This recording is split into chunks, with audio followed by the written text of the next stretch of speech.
Hi guys, Sibin ഇന്നലെ ഇൻസ്റ്റാഗ്രാമിൽ live വന്നിട്ട് കുറച്ച് കോൺട്രവേഴ്ഷ്യൽ ആയ കാര്യങ്ങൾ പറഞ്ഞു. ജാസ്മിൻ ഒരു പിന്തുണയോടെ സപ്പോർട്ട് കൂടി അവിടെ നിൽക്കുന്നത്, ബിഗ് ബോസിന്റെ സപ്പോർട്ട് കൂടി അവിടെ നിൽക്കുന്നത് എന്നുള്ള ഒരു കാര്യം ഉണ്ട്. അതിനെ കുറിച്ച് ഡിസ്കസ് ചെയ്യാം. പിന്നെ അതുപോലെ തന്നെ ഇന്നലത്തെ ഉല്ലാസ യാത്ര എന്നുള്ള ടാസ്കില് ജാസ്മിനെ കാല് പിടിച്ച് വലിച്ച് പുറത്താക്കി എന്ന് പറഞ്ഞ കേസിൽ ഒരുപാട് കരഞ്ഞും ഡ്രാമ കാണിക്കുകയൊക്കെ ചെയ്യുന്നുണ്ടായിരുന്നു ജാസ്മിൻ. രണ്ടിനെ പറ്റി സംസാരിക്കാനാണ് ഇന്ന് വന്നിട്ടുള്ളത്. അപ്പൊ സിബിൻ പറഞ്ഞിരിക്കുന്നത് ജാസ്മിന് വളരെ ശക്തമായ പിന്തുണ ബിഗ് ബോസിന്റെ ആകുന്നുണ്ട്. അതാണ് പല തവണയായിട്ട് അവിടെ നിന്ന സമയത്ത് കൺഫെഷൻ റൂമിൽ വിളിക്കുകയും പല കാര്യങ്ങൾ മെസ്സേജ് വഴി, അതായത് കത്തുകളായിട്ട് എത്തുന്നുണ്ട് എന്നുള്ള കാര്യങ്ങളൊക്കെ സിബിൻ ഇന്നലത്തെ ലൈവിൽ പറയുന്നുണ്ടായിരുന്നു. അതായത് കൃത്യമായിട്ട് എപ്പിസോഡ് നമ്പർ 36 തോന്നുന്നു. വളരെ കൃത്യമായിട്ട് നിങ്ങൾക്ക് നോക്കിയാൽ കണ്ടറിയാം. ഒരു 5 മണി തൊട്ടുള്ള വീഡിയോസ്, അതായത് ആ ദിവസം മാത്രമേ ബിഗ് ബോസിൽ ടെലികാസ്റ്റ് ചെയ്തിട്ടുള്ളൂ. അതിന് മുന്നേയുള്ള ഭാഗങ്ങളൊന്നും കാണിച്ചിട്ടില്ല. കാരണം ഒരു കാര്യം അവിടെ നടന്നിട്ടില്ല. കാരണം ആ ദിവസം രാവിലെ ജാസ്മിൻ വളരെ വീക്കായി പോയി, ഇമോഷണലി വല്ലാതെ ട്രിഗേർഡ് ആയിപ്പോയി, ഭയങ്കര ഡൗൺ ആയിപ്പോയി. ആ സമയത്ത് കൺഫെഷൻ റൂമിൽ പോവുകയും കുറെ പേര് സപ്പോർട്ട് ചെയ്ത് സംസാരിക്കുകയും അങ്ങനെ ജാസ്മിനെ തിരിച്ചു കൊണ്ടുവരാൻ വേണ്ടി കുറെ നേരം എടുത്തു, 5 മണി വരെ എടുത്തു എന്നൊക്കെയാണ് സിബിൻ പറയുന്നത്. അത് നമുക്ക് എപ്പിസോഡ് 36 നോക്കിയാൽ കാണാം. ആക്ടിവിറ്റീസ് ഒന്നും 5 മണി വരെ ഉണ്ടായിട്ടില്ല. അവര് സംസാരിക്കുന്നു, നേരത്തെ ജാസ്മിൻ കരയുന്നു, അതിന് മുന്നേ കൺഫെഷൻ റൂമിൽ പോയി കരയുന്നു. അതിനുശേഷം 5 മണിക്ക് ജാസ്മിൻ കഴിക്കാൻ വരുന്നു, പിന്നെ ടാസ്ക് കൊടുക്കും. അപ്പൊ ഇതൊക്കെ സത്യസന്ധമായ കാര്യമായിരിക്കും, നമുക്കറിയില്ല. നമുക്കിൽ പിന്നാമ്പുറത്ത് നടക്കുന്ന കാര്യങ്ങൾ നമുക്കറിയില്ല. നമ്മളൊരു കാഴ്ചക്കാരാണ്, നമ്മളൊരു വോട്ട് ചെയ്യുന്ന സാധാരണ പ്രേക്ഷകരാണ്. ഇത് പറയുന്നത് സത്യമാവോ? നമുക്ക് എന്തായാലും സിബിന്റെ വീഡിയോയിലോട്ട് പോകാം. നമ്മൾ ഈ പറഞ്ഞ ബിഗ് ബോസ് ഹൗസിന്റെ ഒരു റിവ്യൂ നടത്താൻ പോവാണ്. ഇനി കൂടുതലൊന്നും ഞാൻ പറയുന്നില്ല, ഞാൻ അതവിടെ നിർത്താം. അതായത് പരിപാടി എന്ന് പറഞ്ഞു കഴിഞ്ഞാൽ ജാസ്മിൻ പറയുകയാണ്, എനിക്ക് ഇനി വീട്ടിലേക്ക് തിരിച്ചു പോകണ്ട, എനിക്ക് പുറത്തേക്ക് പോകണം, എനിക്ക് പറ്റുന്നില്ല ഇവിടെ പിടിച്ചു നിൽക്കാനെന്ന്. മെന്റലി സ്ട്രോങ് ആയിട്ടുള്ള ജാസ്മിൻ അത് പറയുകയാണ്, എനിക്ക് പറ്റുന്നില്ല ബിഗ് ബോസ്, എനിക്ക് ഇനി വീട് പറ്റില്ല, എനിക്ക് ഇവിടെ ഉള്ളവരെ കാണണ്ട, എനിക്ക് ഇവിടെ പോകണ്ട, എന്നെ വെറുതെ വിടും ബിഗ് ബോസ്, പുറത്തേക്ക് വിടൂ. കോറസ് ആയിട്ട് പറഞ്ഞുകൊണ്ടാണ് ബിഗ് ബോസ് വിടാതിരുന്നത്. കോറസ് ആയിട്ട് പറഞ്ഞുകൊണ്ടാണ്. 3 പേര് അപ്പുറം ഇപ്പുറം നിന്നുകൊണ്ടാണോ ബിഗ് ബോസ് വിടാതിരുന്നത്? അപ്പം കുട്ടി പറയാണ്, എനിക്ക് പുറത്ത് പോകണം, എന്നെ വെളിയിലേക്ക് വിടൂ എന്ന് പറയാണ്. ഇത് തന്നെയല്ലേ ആ മെന്റലി സ്ട്രോങ് അല്ലാത്ത സിബിനും പറഞ്ഞത് അല്ലേ? ഒട്ടും മെന്റലി സ്ട്രെങ്ത് ഇല്ലാത്ത, ഒട്ടും ഗെയിം കളിക്കാൻ അറിയാത്ത, മനസ്സാക്ഷി ഇല്ലാത്ത ആ സിബിൻ ഇത് തന്നെയല്ലേ പറഞ്ഞത് പുറത്ത് പോകണമെന്ന്. എന്നിട്ട് എന്താ ചെയ്തേ? ഉച്ചയ്ക്ക് 1 വരെ ആ വീട്ടിലുള്ള പുതിയ പവർ ടീം പേരെടുത്തു, പുതിയ പവർ ടീം ചാർജ് എടുത്തു, പുതിയ ക്യാപ്റ്റൻ ചാർജ് എടുത്തു. അവിടെ ഒരു ആക്ടിവിറ്റിയും ആ വീട്ടിൽ നടന്നിട്ടില്ല. ചോറും കറിയും വെക്കുന്ന അല്ലാതെ വേറൊരു ആക്ടിവിറ്റിയും ഈ സമയം വരെ ആ വീട്ടിൽ നടന്നിട്ടില്ല. എന്ത് കാര്യം? ഇതുപോലെ തന്നെയാണല്ലോ സിബിനും മെന്റലി മറ്റേ ബ്രേക്ക് ഡൗൺ ആയിട്ട് ആ വീട്ടിന്റെ മൂലയെ മാറിയിരുന്നപ്പോ അവിടെ നോമിനേഷൻ നടത്തി. അവിടെ ലാലേട്ടൻ, മറ്റേ നമ്മുടെ AI ലാലേട്ടനെ കൊണ്ടുവന്നു, അവിടെ ആക്ടിവിറ്റീസ് സ്റ്റാർട്ട് ചെയ്തു. മെന്റലി സ്ട്രോങ് അല്ലാത്തവനായതുകൊണ്ടാണ് അവൻ മെന്റലി അവനെ നമ്മൾ കൺസിഡർ ചെയ്യാനേ പാടില്ല. എന്നാൽ ജാസ്മിൻ ഇമോഷണൽ ബ്രേക്ക് ഡൗൺ വന്നു കഴിഞ്ഞാൽ ബിഗ് ബോസ് വീട് സ്തംഭിക്കും. നിങ്ങൾക്ക് അറിയില്ല അത്. കാരണം എന്താണെന്നറിയോ? She is very strong. പിന്നെ നിങ്ങൾ പറഞ്ഞ വേറൊരു വിഷയം എന്ന് പറയുന്നത് നിരാഹാരം. മെന്റലി സ്ട്രോങ് അല്ലാത്ത സിബിൻ ഭക്ഷണം കഴിക്കാതെ അവിടെ നിരാഹാരം കിടന്നു. ഇപ്പൊ ഈ ജാസ്മിൻ പിന്നെ എന്താ ചെയ്തത്? ഭക്ഷണം നല്ല വയറു നിറയെ കഴിച്ചിട്ടാണോ പോയി കിടന്നത്? ഇല്ല, ജാസ്മിനും ഭക്ഷണം കഴിച്ചിട്ടില്ല, നിരാഹാരം കിടന്ന ജാസ്മിൻ ഭക്ഷണം കഴിക്കുന്ന സമയം, പ്രിയ സുഹൃത്തുക്കളെ നിങ്ങൾ മനസ്സിലാക്കുക, 36ാമ ദിവസം വൈകുന്നേരം 5:05 ജാസ്മിൻ ആ വീട്ടിൽ ഭക്ഷണം കഴിക്കുന്നത്. ഓക്കെ, വൈകുന്നേരം 5:05, രാവിലെ തൊട്ട് വൈകുന്നേരം 5 മണി വരെ നിരാഹാരം നടത്തി ആ വീട്ടിൽ ഒരു കാര്യത്തിനും സഹകരിക്കില്ല എന്ന് പറഞ്ഞ് കൺഫെഷൻ റൂമിനകത്ത് കയറിയിരുന്ന ജാസ്മിനെ പറഞ്ഞ് സമാധാനിപ്പിച്ച് 5 മണി വരെ ആ വീട്ടിൽ ഒരു ആക്ടിവിറ്റീസും നടത്തിയിട്ടില്ല. ഇപ്പൊ പറഞ്ഞ പ്രകാരമാണെങ്കിൽ സിബിൻ ആ ദിവസം നമ്മൾ കണ്ടിട്ടുണ്ട്. ഈ കൺഫെഷൻ റൂമിൽ വിളിക്കുന്ന ആ ദിവസം ഉണ്ടല്ലോ, ഞാൻ കളിക്കില്ല, ഞാനിൽ ക്വിറ്റ് ചെയ്ത് ഞാൻ പരിപാടിയിലൊന്നും നിൽക്കില്ല എന്നൊക്കെ പറഞ്ഞ ദിവസം, ഈ പറഞ്ഞ പോലെ ഇതേ എപ്പിസോഡിൽ നമ്മൾ ജാസ്മിൻ ചെയ്തത് സിമിലർ ആയ കാര്യം, സെയിം കാര്യമാണ്. പക്ഷെ 2 പേരെ ട്രീറ്റ് ചെയ്ത രീതി ടോട്ടലി വ്യത്യാസം നമ്മൾ കണ്ടിട്ടുണ്ട്. സിബിൻ അവിടെ ഒന്നും ഞാൻ കഴിക്കില്ല, എനിക്ക് ആകെ മെന്റലി ഡൗൺ ആണെന്ന് പറയുമ്പോൾ സാധാരണ പോലെ ആക്ടിവിറ്റീസ് ഒക്കെ നടക്കുന്നുണ്ടായിരുന്നു, നോമിനേഷൻസ് നടക്കുന്നുണ്ടായിരുന്നു, AI ക്യാമറയിൽ വന്നിട്ട് ലാലായിട്ട് സംസാരിക്കുന്നുണ്ടായിരുന്നു, എല്ലാ കാര്യങ്ങളും അതേപടി നടക്കുന്നുണ്ടായിരുന്നു. ബിഗ് ബോസ് യാതൊരു രീതിയിൽ പരിഗണന സിബിന് കൊടുത്തിട്ടുണ്ടായിരുന്നില്ല. കുറെ കഴിഞ്ഞപ്പോൾ എന്തോ കൺഫെഷൻ റൂമിൽ വിളിച്ചു, പിന്നെ കാണുന്ന നാടകീയമായ രംഗങ്ങളാണ്. തിരിച്ചു വരുന്നു, പിന്നെ വീണ്ടും പോകുന്നു, പിന്നെ തിരിച്ചു വരുന്നു, പിന്നെ വന്നിട്ടേ ഇല്ല. അപ്പൊ അങ്ങനത്തെ കാര്യങ്ങളാണ്ട്. പക്ഷെ നമ്മൾ ജാസ്മിനെ കണ്ടത് ടോട്ടലി ഡിഫറെന്റ് ആയിട്ടാണ്. ടോട്ടലി ഈ എപ്പിസോഡ് എടുത്താൽ ക്ലിയർ ആയിട്ട് കാണാം. പുള്ളിക്കാരി പകല് മുതലേ ഡൗൺ ആണ്. ഉച്ചയൊക്കെ ആകുമ്പോഴേക്ക് ആകെ ഇരുന്ന് കരഞ്ഞ് അവസാനം കൺഫെഷൻ റൂമിൽ കൊണ്ടുപോയി. അവിടുന്ന് കുറെ പേര് സപ്പോർട്ട് ചെയ്യാനുണ്ട് ജാസ്മിന് 2 ഭാഗത്തും. 5 മണിയൊക്കെ ആയപ്പോൾ പുള്ളിക്കാരി ഓക്കെ ചെയ്ത്, എന്നിട്ട് ചോറ് കഴിച്ച് ഭക്ഷണം കഴിച്ചിട്ടാണ് മറ്റേ ആക്ടിവിറ്റീസ് ആ ദിവസത്തെ ബിഗ് ബോസിൽ നടക്കുന്നത്. സത്യസന്ധമായ കാര്യമാണ് പറഞ്ഞത്. ഡേ 36 എപ്പിസോഡ് 37 ആയിരിക്കും. അപ്പൊ ഇത്രയും സമയം എന്ത് കൺഫ്യൂഷൻ റൂമിലായാലും എവിടെയാണ് എത്ര സമയമാണെങ്കിൽ ജാസ്മിന് വേണ്ടി ചെലവഴിക്കാൻ ബിഗ് ബോസ് തയ്യാറാണെന്നല്ല എന്റെ അർത്ഥം. സിബിനെല്ലാം മനസ്സിലാക്കി നല്ല കഴിവുള്ള കണ്ടസ്റ്റന്റ് ആയിരുന്നു. നല്ല അതായത് ടാസ്ക് കളിക്കാൻ അറിയാം, നന്നായിട്ട് മൈൻഡ് ഗെയിം കളിക്കാൻ അറിയാം, ഗെയിം പ്ലാൻ ഉണ്ടായിരുന്നു. എന്നാൽ എത്തിക്കലി ഭയങ്കര റോങ് ആയ ഒരു പേഴ്സൺ അല്ല. അപ്പൊ അങ്ങനത്തെ ഒരു മനുഷ്യൻ എന്തുകൊണ്ട് പുറത്തു വരേണ്ടി വന്നു? ഇത് ശരിക്കും പറഞ്ഞാൽ ജാസ്മിൻ ഗബ്രി വിഷയത്തിൽ സിബിന് ഇടപെട്ട മുതലല്ലേ ഈ പ്രശ്നം തുടങ്ങിയത്. അത് ഇടപെട്ടു മാത്രമല്ല, എല്ലാ വൈൽഡ് കാർഡുകളും ഇടപെട്ടിരുന്നു. പക്ഷെ സിബിൻ എന്താ ചെയ്തേ? ഇടപെട്ടു മാത്രമല്ല, അതിൽ വിട്ടു മാറാൻ തയ്യാറായിരുന്നില്ല. അവര് പുറകെ നടന്ന് അവരെ ജാസ്മിനെ തന്നെ ടാർഗറ്റ് ചെയ്യുന്നുണ്ടായിരുന്നു. അവരുടെ ഉള്ളിൽ എന്താണെന്ന് അറിയാനും ആ ഒരു റിലേഷൻ ബ്രേക്ക് ചെയ്യാനും അവർ തമ്മിലുള്ള റിലേഷൻ റിയൽ അല്ല, അതൊരു ഉണ്ടാക്കിയ ഗെയിം പ്ലാൻ ആണെന്ന് സ്ഥാപിച്ചെടുക്കാൻ വേണ്ടിയുള്ള ശ്രമമായിരുന്നു. പക്ഷെ ആ ശ്രമം ജാസ്മിനെ ഇറിറ്റേറ്റ് ചെയ്യുന്ന കണ്ട സാഹചര്യത്തിൽ എന്ത് ചെയ്തു? ബിഗ് ബോസ് സിബിനെ ഒഴിവാക്കി. ക്ലിയർ ആവുന്നില്ല ഈ ഒരു സാഹചര്യത്തിൽ. എനിക്ക് എങ്ങനെയാണ് ഇപ്പോൾ ഈ സാഹചര്യം തോന്നുന്നത്. പക്ഷെ നിങ്ങൾ നല്ലൊരു കണ്ടസ്റ്റന്റിനെയാണ് ഒഴിവാക്കിയത്, അത് പറയാതിരിക്കാൻ വയ്യ. പിന്നെ സിബിനിന്റെ കുറച്ചങ്ങോട്ട് പറയുന്നുണ്ട്, ജാസ്മിനെ ബാധിച്ച കാര്യങ്ങളൊക്കെ വീക്കെൻഡ് എപ്പിസോഡിൽ വളരെ ഡീറ്റെയിൽ ആയി സംസാരിച്ച് ആരൊക്കെയാണ് ജാസ്മിന് എതിരെ നിന്ന് അവരൊക്കെ ഇടുന്ന് കുടയുക എന്നുള്ള പരിപാടി ഉണ്ട്. പക്ഷെ വേറെ ആർക്കും അങ്ങനെ പറ്റി നിങ്ങൾ ചെയ്യാറില്ല. സത്യമല്ലേ? നമ്മളിപ്പോ ജിൻഡോന്റെ കേസ് തന്നെ എടുക്കാം. ഇപ്പം സിബിൻ പറഞ്ഞ പോലെ കറുത്ത മത്സ്യകന്യകെന്ന് വിളിച്ചു എന്ന് പറഞ്ഞു. സത്യമല്ലേ? അത് അത്ര ഡിസ്കഷനിലോട്ട് തന്നെ വന്നിട്ടില്ല വീക്കെൻഡ് എപ്പിസോഡിൽ. ശരിക്കും അതൊക്കെ ലാലായിട്ട് സംസാരിക്കേണ്ട ഒരു കാര്യമായിരുന്നില്ലേ? അതുപോലെ തന്നെ എനിക്ക് വേറൊരു എക്സാമ്പിൾ എന്ന് ഓർമ്മ വെച്ചാൽ ശരണ്യയുടെ മുടി പിടിച്ച് വലിച്ചു, അതായത് ഒരു ടാസ്കിനിടയിൽ. ഇത് ഭയങ്കര തലവേദനയായി എന്നൊക്കെ ശരണ്യ പറയുന്നുണ്ടായിരുന്നു. എന്നിട്ട് എന്താ സംഭവിച്ചേ?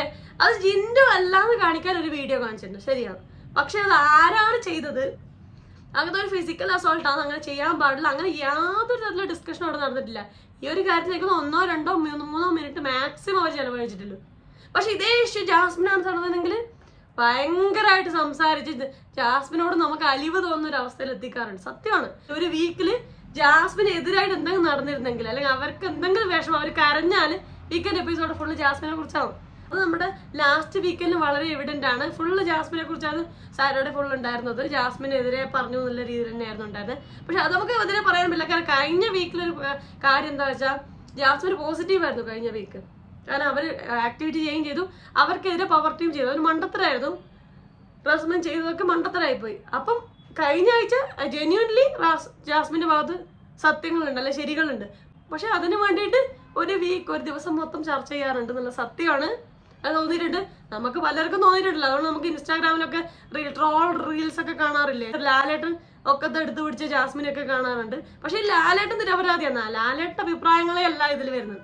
ഇത് ബിഗ് ബോസ് ഷോ ഡയറക്ടറിന്റെയും അവരുടെ ക്രൂ മെമ്പേഴ്സിന്റെയും അഭിപ്രായങ്ങൾ ലാലേട്ടൻ അവതരിപ്പിക്കുന്നു മാത്രമല്ല, ഇത് ബിഗ് ബോസിന്റെ ഏതോ ഒരു പ്രവർത്തകൻ, ഏത് പ്രവർത്തകനാണെന്ന് പേര് പറഞ്ഞിട്ടില്ല, ചെയ്യുന്ന ഒരു പരിപാടിയാണ്. അപ്പം എല്ലാവരും ഈക്വലായി കാണും. അപ്പം ജാസ്മിൻ എതിരെ സംസാരിക്കുന്നത് അല്ലെങ്കിൽ ഫിസിക്കൽ അസോൾട്ട് സംഭവിക്കുമ്പോൾ തോന്നുന്ന അതേ രോഷം എല്ലാ കണ്ടസ്റ്റൻസിനും സംഭവിക്കുമ്പോൾ ഉണ്ടാവണം എന്നുള്ളതാണ്. അത് ഈക്വലി അല്ല എല്ലാവരും ട്രീറ്റ് ചെയ്ത് ബിഗ് ബോസ് വളരെ എവിഡന്റ് ആണ്. അതുപോലെ തന്നെ സിബിൻ പറഞ്ഞിട്ട് ഇത് മുന്നേ തുടങ്ങി, സീസൺ 4 ഈ സംഭവം ഉണ്ടെന്ന് പറഞ്ഞു. സത്യല്ലേ? എനിക്ക് തോന്നിയിട്ടുണ്ടായിരുന്നു സീസൺ 4 ബിഗ് ബോസിന് ജാസ്മിൻ എന്നുള്ള കണ്ടസ്റ്റന്റിനോട് ഭയങ്കര താല്പര്യം തോന്നിയിട്ടുണ്ടായിരുന്നു. ഇനി താല്പര്യത്തിന് പിന്നിൽ ഒരു ഫ്രണ്ട്ഷിപ്പ് ആണോ എന്ന് അറിയില്ല. എന്തായാലും ജാസ്മിൻ എന്നുള്ള കണ്ടസ്റ്റന്റിനോട് ഭയങ്കര താല്പര്യം ഉണ്ടായിരുന്നു. അത് എനിക്ക് എവിഡന്റ് ആയി തോന്നിയിട്ടുണ്ടായിരുന്നു. പക്ഷെ അത് ആരും പരാമർശിച്ച് കണ്ടില്ല. ഇപ്പൊ ഈ സിബിൻ പറയുമ്പോൾ എനിക്കത് പെട്ടെന്ന് കണക്റ്റഡ് ആയി.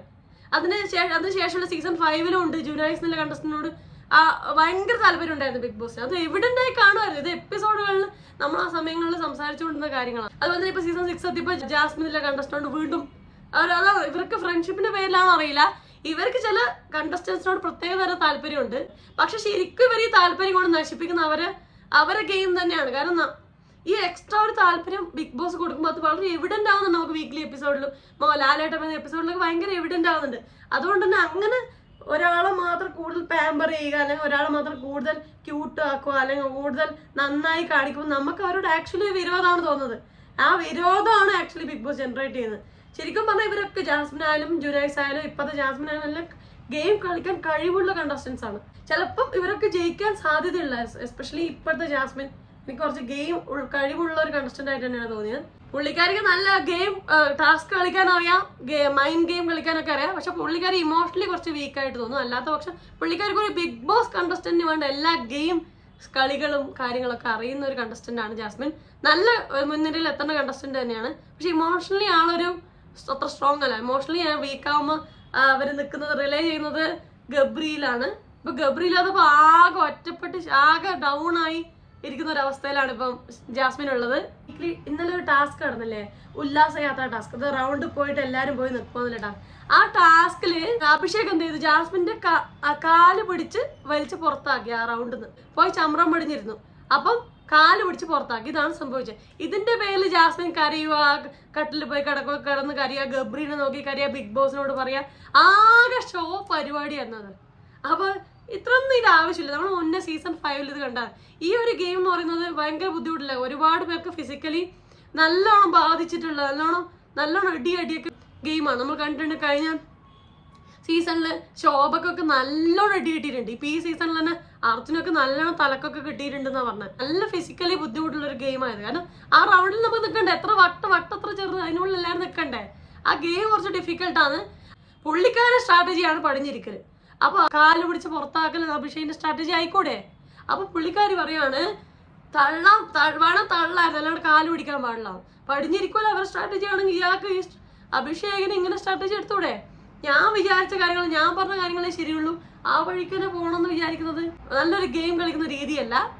അതിന്റെ പേരും പറഞ്ഞ് അവിടെ ഇരുന്ന് ഗബ്രിയുടെ ഫോട്ടോ വെച്ച് കരയുക, ആകെ ഡ്രമാറ്റിക് ആകുക, ഷോ ഓഫ് കാണിക്കുന്ന ഒരവസ്ഥയാണ്. ചിലപ്പോൾ ഇത് ബിഗ് ബോസിനെ മുന്നിൽ ഹൈലൈറ്റ് ചെയ്യാൻ വേണ്ടിയിട്ടാണോ ഒന്നും അറിയില്ല. പക്ഷെ ഇങ്ങനെ കാണിക്കുന്നത് ഭയങ്കര ബോറാണ്. കാരണം ഭയങ്കര ചൈൽഡിഷ് ആയി ഫീൽ ചെയ്യുന്നു. ഉറപ്പായിട്ടും പല ഘട്ടങ്ങളിലായിട്ട് പല വീക്കെൻഡ് എപ്പിസോഡിൽ നമുക്ക് വളരെ തെളിഞ്ഞതാണ് ജാസ്മിൻ ഭയങ്കരമായിട്ടുള്ള ഒരു പിന്തുണ ബിഗ് ബോസ് കൊടുക്കുന്നുണ്ട്. അത് കുറച്ചും കൂടെ തെളിഞ്ഞു വന്നു ഇപ്പൊ സിബിന്റെ വാക്കുകളിലൂടെ. പക്ഷെ ഞാൻ പറഞ്ഞ ഇങ്ങനത്തെ ഫേവേഴ്സ് കാണിക്കാൻ പാടില്ല. കാരണം കാണിക്കുമ്പോൾ ആ ഷോയിന്റെ ഒരു ക്വാളിറ്റിയാണ് നമുക്ക് നഷ്ടപ്പെടുന്നത്. കേരളത്തിലോ മലയാളത്തിലോ ഏഷ്യാനെറ്റിലോ നടന്ന ഷോ അല്ല, ഇതൊരു ഇന്റർനാഷണൽ ഷോ ആണ്. അതിന്റെ ഫ്രാഞ്ചൈസി എടുത്തതാണ് ഏഷ്യാനെറ്റ്. അതൊരു ഇന്റർനാഷണൽ 1997 ജോൺ ഡി മോൾ എന്ന് പറഞ്ഞ ഒരാൾ കണ്ടുപിടിച്ചൊരു ഐഡിയ ആണിത്, ഈ ഒരു ബിഗ് ബോസിന്റെ ഐഡിയ. 1999 നെതർലാൻഡ്സിൽ ഇത് ഫസ്റ്റ് ഈ ഷോ ആദ്യമായിട്ട് വന്നു. അതിനുശേഷം Germany, US, UK, Spain, Italy അങ്ങനെ ഒരുപാട് രാജ്യങ്ങളിൽ ഇത് പിന്തുടർന്ന് വന്നു. നമ്മൾ ഇന്ത്യയിൽ 2006 അതും ഹിന്ദിയിലാണ് ആദ്യമായിട്ട് വരുന്നത്. ഇതിന് മുന്നിൽ ഒരുപാട് ആൾക്കാർ നടത്തിയ ഭയങ്കര പേര് കേട്ട ഷോ ആയത്. അപ്പൊ അതിനൊരു ക്വാളിറ്റി ഉണ്ട്. എന്റെ അഭിപ്രായത്തിൽ നല്ല ഷോ ആണ് വെച്ചാൽ നല്ല ഷോ ആണ്, ഈ കാലഘട്ടത്തിന് ആവശ്യമുള്ള ഷോ ആണ്. പക്ഷെ ഈ ഷോ കാണുമ്പോൾ നല്ല ബോധമോ കാര്യവിവരമോ ഉള്ളവർ വേണം കാണാൻ. കാരണം നമുക്ക് കാര്യങ്ങളെ കൃത്യമായി വേർതിരിച്ച് മനസ്സിലാക്കാനുള്ള ഒരു കഴിവ് വേണം. ഇപ്പൊ വളരെ ചെറിയ പ്രായത്തിലുള്ള കുട്ടികളാണ് ഇത് കാണുന്നതെങ്കിൽ ഒരു നെഗറ്റീവ് വശം ഒരു ഗെയിം ഷോയിനുണ്ട് ഞാൻ പറയും. കാരണം എന്താ വെച്ചാൽ ഇതിൽ പല ആൾക്കാർ ഹീറോ ആയി കാണിക്കും. ഈ ഹീറോ ആയി കാണിക്കുന്നവർ നല്ല ചെയ്യുന്നവരാവോ അല്ല തെറ്റ് ചെയ്യുന്നവരായിരിക്കും. അത് പറഞ്ഞ പോലെ പല കാര്യങ്ങൾ കൊണ്ട് ഹീറോ ആയിട്ട് മാറും അല്ലേ. ചിലപ്പോൾ തെറ്റ് ചെയ്തൊരാൾ ഹീറോ ആയിട്ട് മാറാറില്ല, നമ്മൾ കഴിഞ്ഞ സീസണുകളിൽ കണ്ടിട്ടില്ലേ. അപ്പൊ അങ്ങനെ സംഭവിക്കാം. അപ്പോൾ പിള്ളേരുടെ മനസ്സിലൊരു ധാരണ വരും, ഇങ്ങനെയൊക്കെ ചെയ്താലാണ് ഹീറോയിസം, ഇങ്ങനെയൊക്കെയാണ് സംഭവം എന്നുള്ള തോന്നൽ വരും. അപ്പൊ പക്ഷെ ഒരു പ്രായബോധം വന്നൊരു പ്രായത്തിലാണ് ഇത് കാണുന്നെങ്കിൽ വളരെ നല്ല, വളരെ സ്ട്രേറ്റ് ഫോർവേഡ് ജെന്യൂനായി ജീവിക്കുന്ന ഒരാൾ കണ്ട് മനസ്സിലാക്കുന്നത് ഒരു ചേഞ്ചിന് വേണ്ടി വളരെ നല്ലതാണ്. ഈ കാലഘട്ടത്തിൽ ഒന്നും സ്ട്രേറ്റ് ഫോർവേഡ് അല്ല. സത്യം പറഞ്ഞാൽ പേഴ്സണലി എനിക്ക് ഭയങ്കര ഹെൽപ്ഫുൾ ആയി തോന്നി. കാരണം ഒരു കാരണവശാലും ഈ കാലഘട്ടത്തിൽ ജീവിക്കുന്നവർക്ക് സ്ട്രേറ്റ് ഫോർവേഡ് ആയിട്ട് ജെന്യൂനായിട്ട് ജീവിക്കാൻ പറ്റൂല. അങ്ങനെ ഒരാൾ ഉറപ്പായി പറ്റിക്കുക, പുറകിൽ നിന്ന് കാല് വലിച്ചിടാൻ നോക്കുക, മുന്നിൽ നിന്ന് കാല് വലിച്ചിടാൻ നോക്കുക, കുതികാല് വെട്ടും എല്ലാം ചെയ്യും. അങ്ങനത്തെ ഒരു കാലഘട്ടം ഇപ്പൊ കടന്നു പോയിക്കൊണ്ടിരിക്കുന്നത്. അതുകൊണ്ട് തന്നെ ഈ ഷോയിന് പ്രസക്തി അപ്പോഴാണ്. നല്ല സ്ട്രേറ്റ് ഫോർവേഡായി ജീവിക്കുന്ന ഒരാൾക്ക് ഈ ഭൂമിയിൽ ഈ കാലഘട്ടത്തിൽ ജീവിക്കാനേ പറ്റൂല. അപ്പൊ അവർക്ക് എങ്ങനെയൊക്കെ ജീവിക്കണം എന്ന് മനസ്സിലാക്കാനുള്ള ഷോ കൂടിയാണെന്നാണ് എന്റെ അഭിപ്രായം. എനിക്ക് തോന്നിയൊരു കാര്യമാണ്. അപ്പൊ എന്തായാലും ബിഗ് ബോസ് ഷോ അതിന്റെ ക്വാളിറ്റി നിലനിർത്തുക, വെറുതെ പേഴ്സണൽ ഫേവറിസം കാണിച്ച് ആ ഷോവിനെ കൊളാക്കരുത്. പിന്നെ ഒരു കാര്യം കൂടെ കൂട്ടിച്ചേർക്കാനുണ്ട്. സത്യം പറഞ്ഞാൽ സിബിന്നിലെ കണ്ടസ്റ്റന്റ് ഉണ്ടെങ്കിൽ സത്യം പറഞ്ഞാൽ ഈ ഷോയിൽ ഫസ്റ്റ് എത്താൻ മാത്രം കാലിബറുള്ള ഒരു കണ്ടസ്റ്റന്റ് തന്നെയായിരുന്നു. ഞാൻ നേരത്തെ പറഞ്ഞ പോലെ എല്ലാ BB ക്വാളിറ്റീസ് ഉള്ള ഒരു കണ്ടസ്റ്റന്റ് ആയിരുന്നു. പക്ഷെ അൺഫോർച്ചുനേറ്റ്ലി അവരെ എവിക്റ്റ് ആക്കി. എനിക്ക് തോന്നുന്നു ഇങ്ങനെ ഒരു പേഴ്സണൽ ഫേവറിസം പേഴ്സണലി ഒരാളോട് താല്പര്യം വെച്ച് കളിക്കാതെ എല്ലാവരും ഈക്വലായി കണ്ട നല്ല ഷോ ആയിട്ട് ഇനിയും കൂടുതൽ ആൾക്കാർ ഇത് കാണാനുണ്ടാവും. കാരണം ഈ ഷോയിനുള്ള വാല്യൂ ഒട്ടും കുറഞ്ഞല്ല, കൂടെയുള്ള ഇനിയുള്ള. കാരണം ഈ എല്ലാം നമ്മൾ മുന്നോട്ട് ജോലിയിലോട്ടായാലും ജീവിതത്തിലോട്ട് എവിടെ ഇറങ്ങിയാലും ഈ സംഭവങ്ങളൊക്കെ ജീവിതത്തിലുള്ള കാര്യങ്ങളാണ്.